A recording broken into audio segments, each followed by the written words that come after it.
I have a question, and I'm not sure what the answer is, but let's explore it.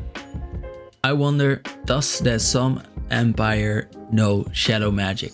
Well, if we look here, we see just in the flavor that light glinted off the raised weapon of the Sun Empire against the Phyrexians, filling her with an unbreakable hope. This light often gives them hope, but sometimes they use magic with the sun as well. We'll explore that. But what we see here in the card itself, let's look at that as well. We see a 2 mana 2/2. Fine, it's a bear. And then for 6 mana or 5 mana and 2 life, you can transform the Sunblessed Guardian to make it a 3/3 and some more.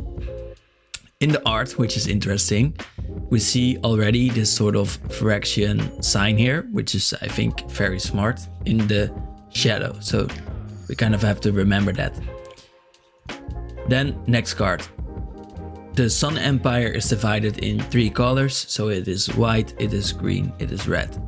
The white color, which this card was, together with red, as you saw. But white says the people of the Sun Empire worship the sun in 3 aspects. Kinjali is the awakening sun. So it's the sun, the piece of the sun that is all about creation. Kinjali created humans from clay. So these people also work a lot with clay. That is how they build their cities. They even said in some flavor text that clay sort of forms the bones of the earth, and that is what their city is made of. So the sun created the humans as well from the clay and baked them in the sun's warmth. So white is the color of creation, sort of the beginning.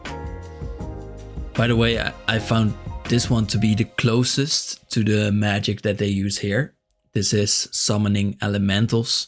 It is at least summoning something, and they are summoning sort of semblances of the sun. So this might be a little bit about what we're going to see in just a bit.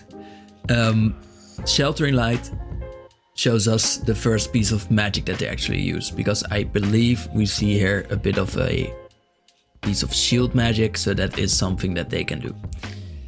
Then we have sort of binding magic, so the sun can bind them. Not sure how, but maybe because the vampires can't stand the sun, so this is just light coming down. That might be it as well. So not sure if this is really binding magic or if it only works on vampires, but they seem to be able to summon the sun on its own, or its light. And then the most magical thing I found is actually in red, which is that they can sort of transform themselves into dinosaurs, but this seems to come at a lot of cost. So I think that is the best thing they can do, is the sort of druidic ability of becoming a dinosaur. Then we have the other 2 colors, which we still need to go into. We have green, which is all about tracking, but it's all about healing as well. Here we see that it is the nurturing aspect of the sun, which is all about growth and maybe strength. And then the red aspect, Tilonali, is the burning sun, which is all about destruction. So we had creation, we had growth, and then we have destruction, which is also, so Tilonali, which is also associated with ferocity, fire, and passion. And that is interesting because now we know why they chose red for the second part. Here's the second part.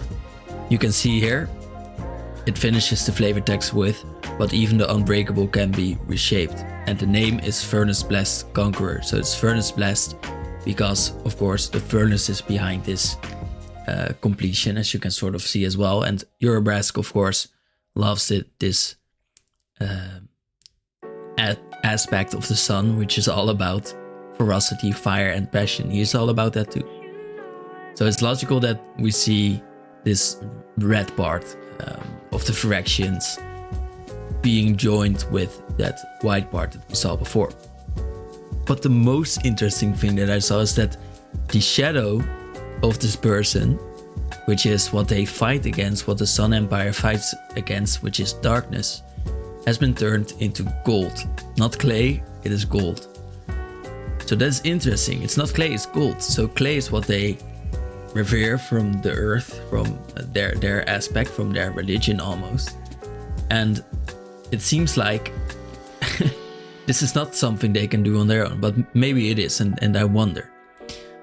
So what seems to have happened here in the art, what the story is that they took one of the eyes of this person and put it into a golden statue to make their shadow into reality.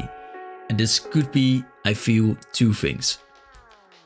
One thing might, because they seem to move exactly alike, so maybe they are linked as well.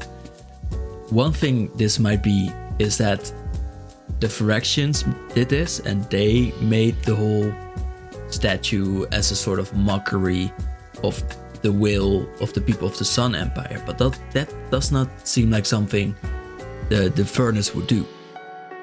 So let's look a bit more at the ability before we look at the second option, which I'll take us through. It says whenever Furthest Blessed Conqueror attacks, create a tapped and attacking token that's a copy of it. So that is its shadow. Put a +1 counter on the token for each +1 counter on the Furthest Blessed Conqueror. Interestingly, it doesn't have any way. No, it doesn't have any way to put +1 counters on itself, so you will need some synergy with that. But you can put the +1 counters on it as well. Sacrifice the token at the beginning of the next answer. Of course, it doesn't stay around, it's only meant for attacking, which is sort of the Boros way to be, perhaps. So, the second option, of course, is that these people already had some shadow magic as well, but I'm not sure if that's the case. But then we need to think a bit about what is shadow. Of course, a shadow is sort of, I guess, anything that isn't light. So maybe what they did, I feel like, is they took the emotion of this conqueror, which is that they want to banish out all the light, and they sort of tried to stop the shadow from being there by making it gold, making it sunny or something like that. I feel like there is something there, and maybe they can also bring their shadows to life, but I'm not sure about that. Maybe they can banish a shadow, and that is what made this magic into being. But I love the idea of these Sun Empire people now learning to make these statues on their own, maybe with clay, maybe with gold. But I would love to see more about this. I wonder what you think about this. And well, I might be stuck here thinking about this for a bit. But like I said, I didn't have the answer per se, but I think that is it, that they took sort of the emotion of them wanting to banish their shadow and made a reflection out of them. But okay, let me know what you think, and thank you for watching.